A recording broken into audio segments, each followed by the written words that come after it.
Houston. Houston, we have a problem. DJ Apollo has landed. I repeat, DJ Apollo has landed at Hitmix 88.9 WEIU.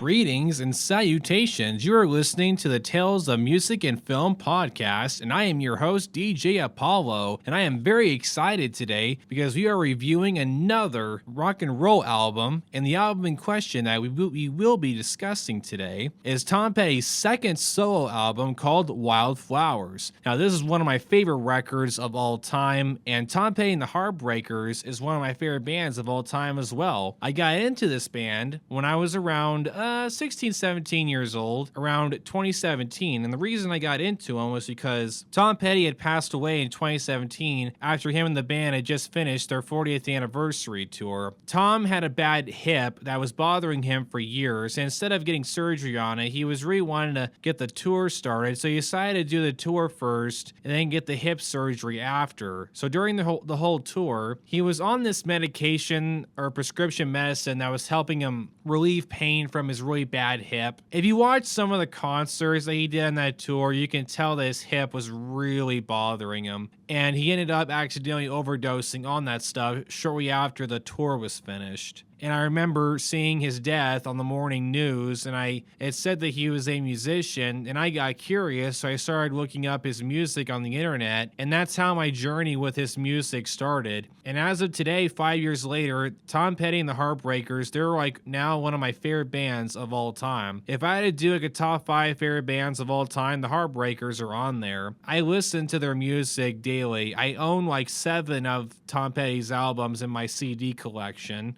I have the very first album he ever did on there. I have the very first album by Tom Petty and the Heartbreakers, which featured like American Girl on it. And I also own like the Refugee album. I own Into the Great Wide Open, Wildflowers, of course. Another huge fave of mine is Full Moon Fever, which was Tom Petty's first solo album in 1989. So I have a long history with these guys. These guys have been part of my life soundtrack for the last like 5 years. And I think you can make the argument that these guys are like AC/DC, where I don't think Tom Petty and the Heartbreakers have ever written one bad song throughout their 4-decade career. Every song they've ever written has a story of its own that just really speaks to you. Their music is so iconic and so unique. Just the band, like this band is an incredible act. And I'm bummed that I'm never going to get to see them. Now, in 2017, it was a crazy time.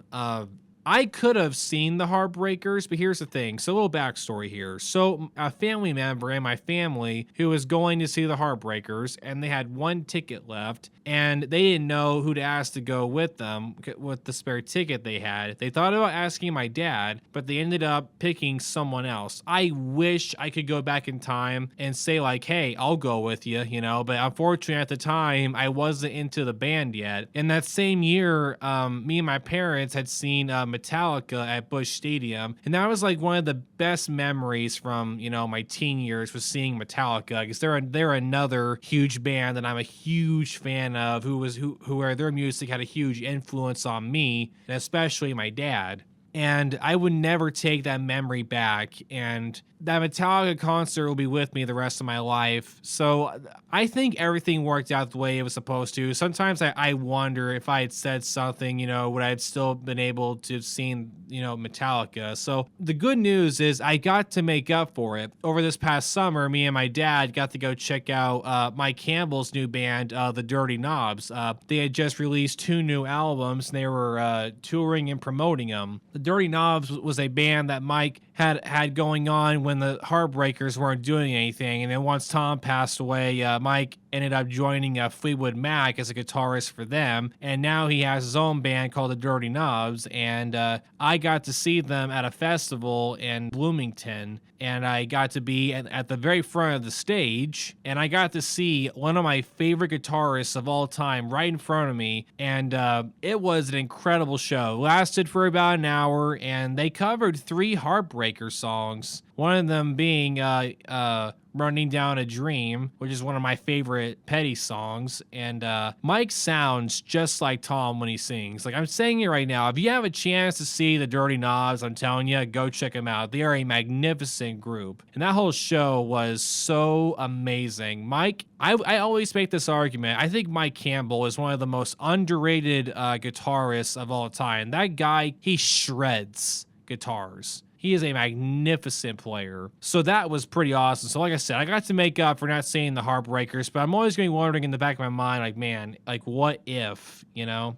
So yeah, I got into Tom's music right after he passed away, and it was I'm glad that I found his music, because his music has gotten me through so many bad times throughout my life. As someone who suffers from depression really badly, his music has always lifted my spirits, and it's always made me feel good about myself. Music has always been my stress tool my whole life, and it will continue to be so. And Tom Petty's music holds a very special place on me. The music that just really spoke to me and really got me through stuff and made me really think about life. And over the years, like, originally, like, it's funny, Wildflowers was not my original favorite album. For many years now, my favorite album was Full Moon Fever. And a couple years ago, I started getting into Wildflowers again. I was listening to it over and over again, and that's when I realized, you know what? Wildflowers is my favorite. Because I really thought about it. Like, what is the Tom Petty album that had the biggest impact on you with the music? Like what songs do you remember most? I really thought about that. And all the music that I can remember were songs off of Wildflowers. Like, that's when I knew that, all right, Wildflowers is my favorite album. Like, I listened to it not too long ago, and I was reminded, yep, this is my favorite Tom Petty album for very good reason. This album is honestly a 90s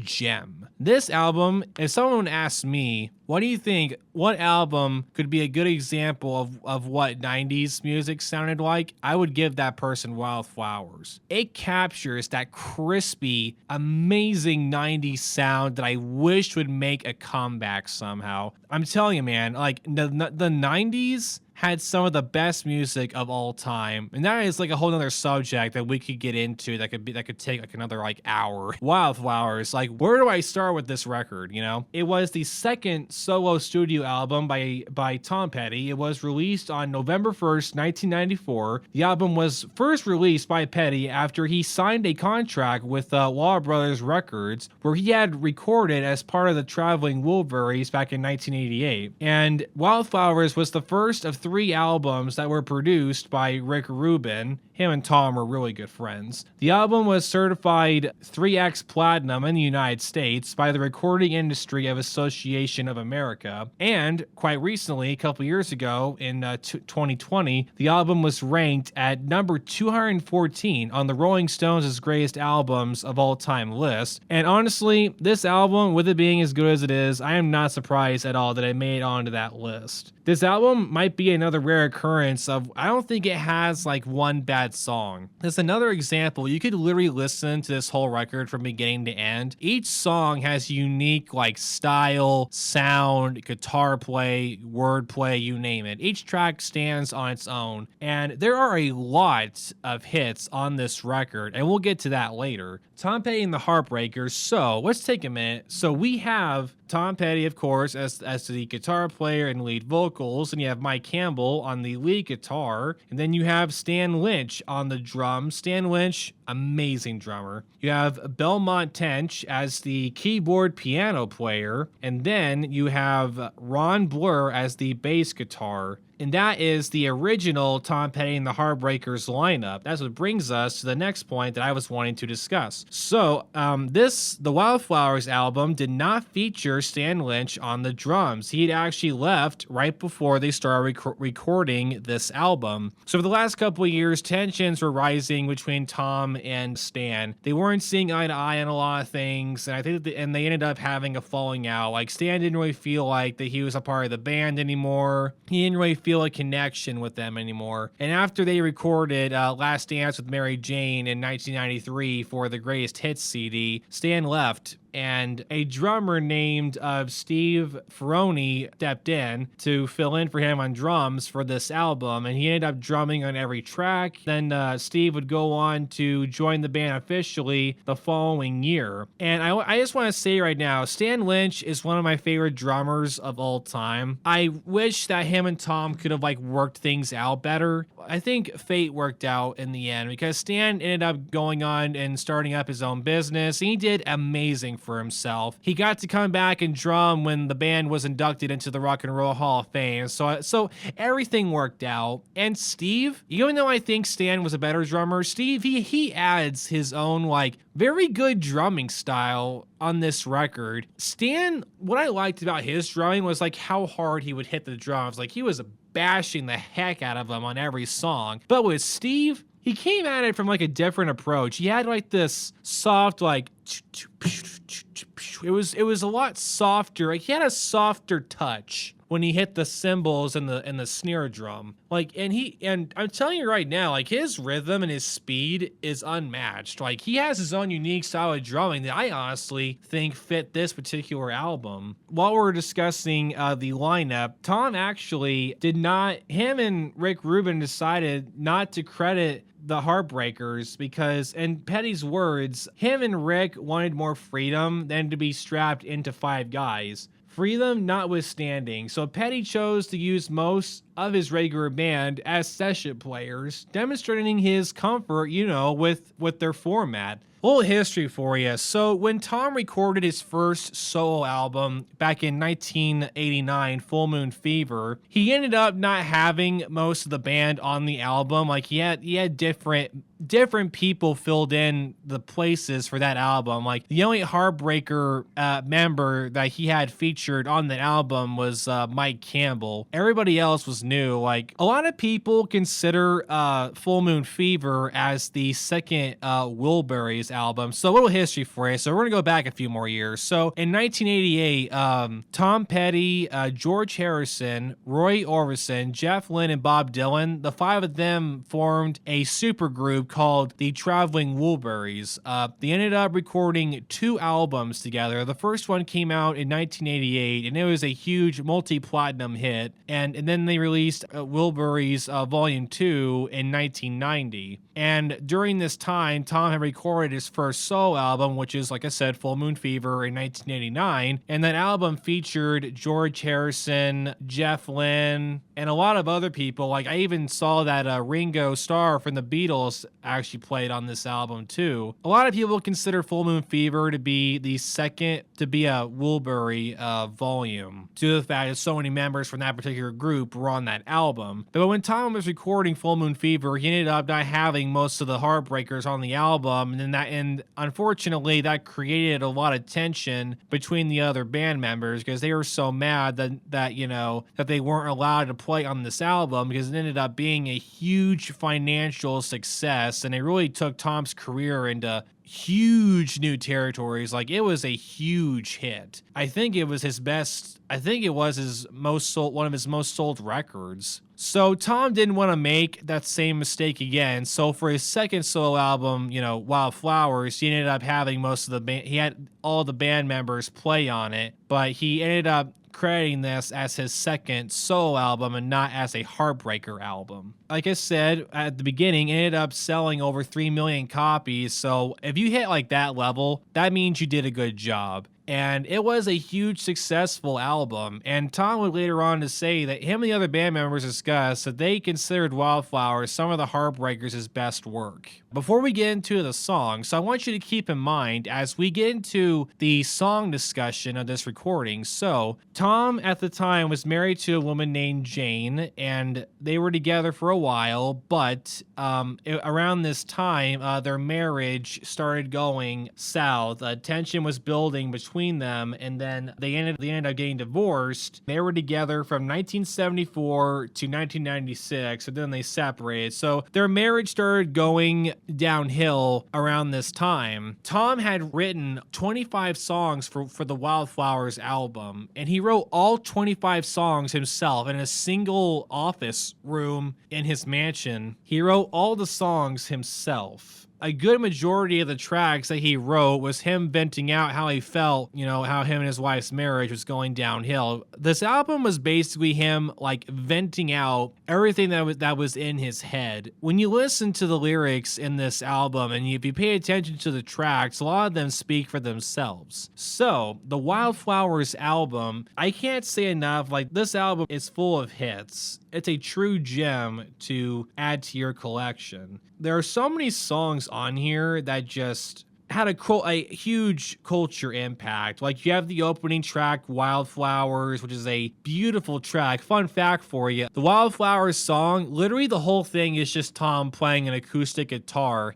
And he got this song recorded on the first take. He literally wrote it down, picked up an acoustic, started playing, got it recorded on the first try. Like, how awesome is that? And second track, now this song was a huge success. You Don't Know How It Feels. This song was like one of the biggest hits off of this record. I love this song. Like, Wildflowers had this feel of like you're walking through like a field of like flowers, forgetting your troubles, forgetting how bad your life is. Like, you're just living in the moment. In that particular moment, you're happy. You're in somewhere you feel free, which is literally the lyrics like, you belong somewhere you feel free. Like as you listen to that, like you feel peaceful. Nothing can hurt you. Your life's problems are gone for a little bit. Like you feel good about yourself. That's the feel of Wildflowers. Now, You Don't Know How It Feels. Now, this track, it's basically like the story is it's like a guy who's talking about how like he's sick and tired of people thinking they know him, that people like, oh, I know who you are. I've met your type before. And he's just like, no, you don't know how it feels to be me. You have no idea. No one else knows me any better than me. That's really what the song really gets into. Just a guy talking about, he's just venting out how he's just sick and tired of people thinking that they know how he operates and how he lives. Like, that's not the case. You never really truly know someone. The only person who knows you is yourself.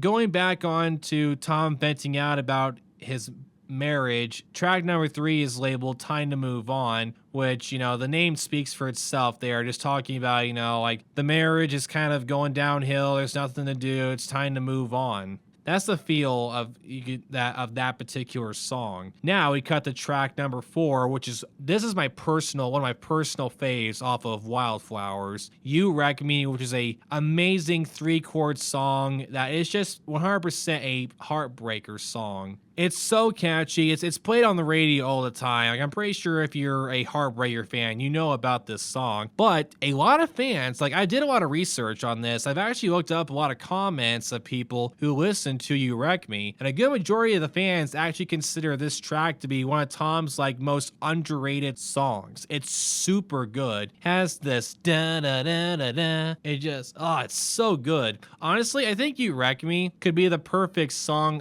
When I listen to You Wreck Me, I often imagine it's like you're watching a visual video of a picture album. I'm just imagining like this would be the perfect background song if you're like watching a series of pictures going by on a screen. I think this would be the perfect like background music for it. It has this super like feel good, like it's 100% a Heartbreaker song. You listen to this, like, yep, that is Tom Petty and the Heartbreakers for sure, with that unique early 90s sound. It's so amazing. Like, that's the thing about this album. It's like the Heartbreakers just got together and they mixed their amazing sound and they mixed it up with the famous 90s sound, and that's what makes this album just so crispy and clean. And another huge hit off of this album was It's Good to Be King, which is track number 5, and it's so catchy. I like it a lot. And when you listen to this song, it really gives me the feels of a man's marriage has just ended. He's living on his own, but now he's the king of his life again. He's now in position where he can choose now what he wants to do with his life. Like, it's good to be king. I am now the king of my life. I can now choose what I want to do. I'll get through this. I want to get my life back together, and I want to keep moving forward. That's the feel that I get when I listen to this particular track. It's really good too. I know I'm going to sound like a broken record here, but I'm not kidding when I say these songs are really good. Here is something else though too. I can make the argument right now that Tom Petty and the Heartbreakers' music is the perfect soundtrack for a road trip, especially like the Wildflowers album. There is just something about this music that it really enhances like a road trip experience. I've listened to these songs driving on trips, going on long distance drives, and I can say 100% this music enhances that whole experience. It really does. It is the perfect like background music for a road trip, and I stand by that. Now, here is another track. Here is a song I'm very surprised was not a hit. And that is